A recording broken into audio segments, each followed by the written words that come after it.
हाँ देखिए बेटा, cutting of spring and string, ये स्पेसिफिक प्रॉब्लम्स हैं जो एनएलएम के साथ आप कहीं भी नोट कर लेना इसको, या पीछे कहीं कॉपी में अलग से टॉपिक है, 2-3 एग्जांपल्स हैं। ठीक है। गुड मॉर्निंग बेटा। तो यहाँ पर मान लो आपका इस तरह से, अरे अभी तक आ रहे हैं बच्चे यार।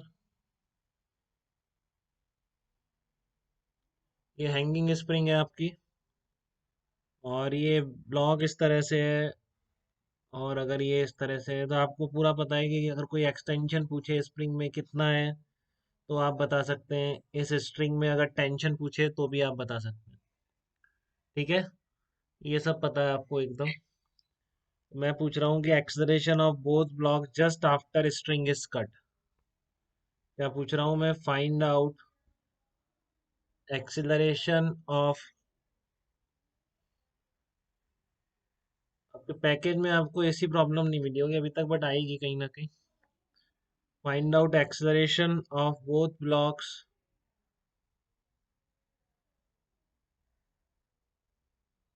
Just after string is cut. Just after string is cut, तो जस्ट स्ट्रिंग कट करने के बाद आपको दोनों ब्लॉक के एक्सलरेशन बताने हैं। ठीक है। तो आप ये ध्यान रखेंगे कि जस्ट चेंज आने के बाद सिस्टम में स्प्रिंग फोर्स एकदम से चेंज नहीं होता है बेटा। ठीक है ना, क्योंकि स्प्रिंग फोर्स एक्स पे डिपेंड कर रहा है, और जैसे ही आपने कट करा एक्सटेंशन तुरंत तो चेंज नहीं हो गया, उतना ही रहा जितना पहले था। ठीक है। तो इसलिए जो स्प्रिंग फोर्स, हाँ बताइए बेटा, कुछ कह रहा है कोई?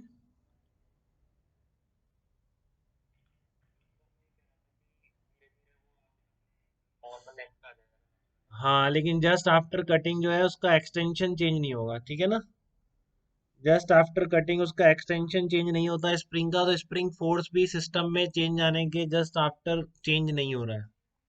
ठीक है, तो इसलिए आपको उसके अकॉर्डिंग फिर एफबीडी ड्रॉ करना है। तो आपने इसको कट कर दिया स्ट्रिंग को, तो टेंशन तो खत्म हो गई। ठीक है।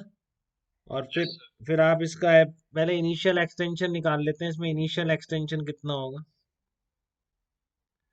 इनिशियल एक्सटेंशन निकाल लेंगे, फिर स्प्रिंग फोर्स उतना ही रख देंगे अपन बाद में भी, सिस्टम में चेंज आने के बाद भी। ठीक है ना। तो इनिशियल एक्सटेंशन कैसे निकालें इसमें? ये आपका हैंगिंग ब्लॉक है, इस तरीके से आप दोनों को सिस्टम ले लीजिए।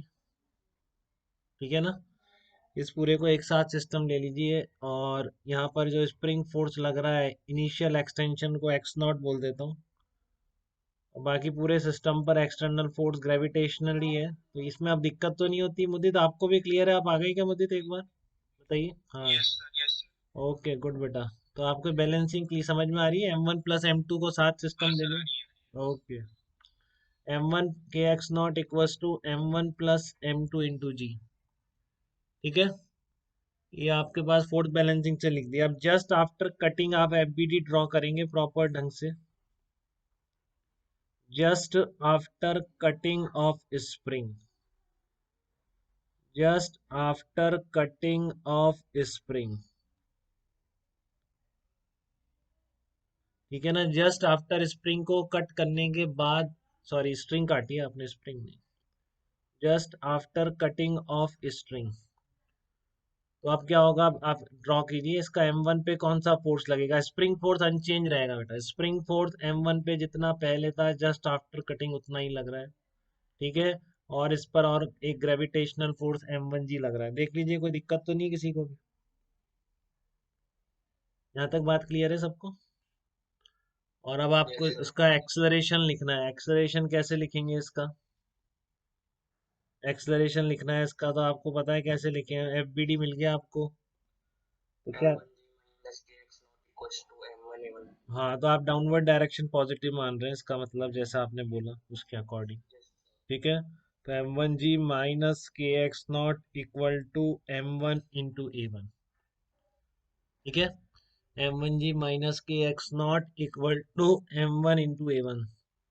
तो आपका जो KX0 है इसकी वैल्यू उठा के रखिए यहाँ से, वो पहले से ही है आपके पास, क्योंकि आपने इनिशियली भी फोर्स बैलेंसिंग करी है इस पे, = M1 A1। ठीक है, तो ये कितना आ गया, M1G कट गया -M2G इक्वल टू M1A1। तो नेगेटिव आने से आप घबरा तो नहीं गए, ये क्या हो गया, एक्सेलरेशन नेगेटिव कैसे आ गया, ऐसी फीलिंग तो आना बंद हो गई है सब में अब।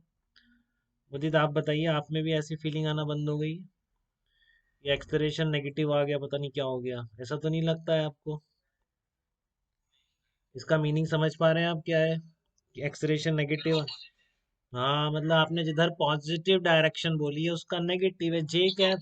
हाँ बिल्कुल, जे कैप माइनस जे कैप, अगर मान लो आप ऊपर जे कैप मानते हैं डाउनवर्ड, तो ये वेक्टर आपका माइनस जे कैप आ जाता है। ये उसी तरह से है बिल्कुल, बस स्ट्रेट लाइन में हम पॉजिटिव नेगेटिव से ही हमारा काम चल जाता है, इसकी बजाय कि हम पूरे जे कैप और वो सब लगाते। स्ट्रेट लाइन के अलोंग पॉजिटिव, एक डायरेक्शन को पॉजिटिव नाम दे देते हैं, एक को नेगेटिव नाम देते हैं, तो इसलिए हम बोलेंगे acceleration of M1 is g M2 upon M1 in the upward direction. ठीक है ना, क्योंकि इसका फोर्स ऊपर ज्यादा है, जस्ट आप काटेंगे इसका मतलब M1 ऊपर जाएगा। ठीक है ना, और M2 आपको दिख ही रहा है, जी से गिरेगा। जब आप कट कर देंगे स्ट्रिंग को तो M2 पर केवल M2G रह जाएगा, तो M1 तो ऊपर भागेगा स्ट्रिंग काटने के बाद। ठीक है, और आपका जो M2 है वो नीचे गिरेगा, वो बहुत ही आपको सिंपल फोर्सेस से दिख रहा है। तो क्या लिखेंगे, एक्सेलरेशन ऑफ, नेगेटिव साइन यही बता रहा है कि acceleration of M1 will be in upward direction. तो इतनी फिजिक्स सबको आ चुकी है 11th क्लास की, इन अपवर्ड डायरेक्शन। ठीक है, तो आपका acceleration of M1 will be in the upward direction, कोई दिक्कत नहीं यहाँ तक किसी को भी? अब आप M2 का FBD ड्रॉ कर लीजिए, M2 का FBD ड्रॉ करेंगे क्या लगेगा, M2G लगेगा। और कोई तो नहीं दिख रहा फोर्स की, और कोई भी दिख रहा है किसी को?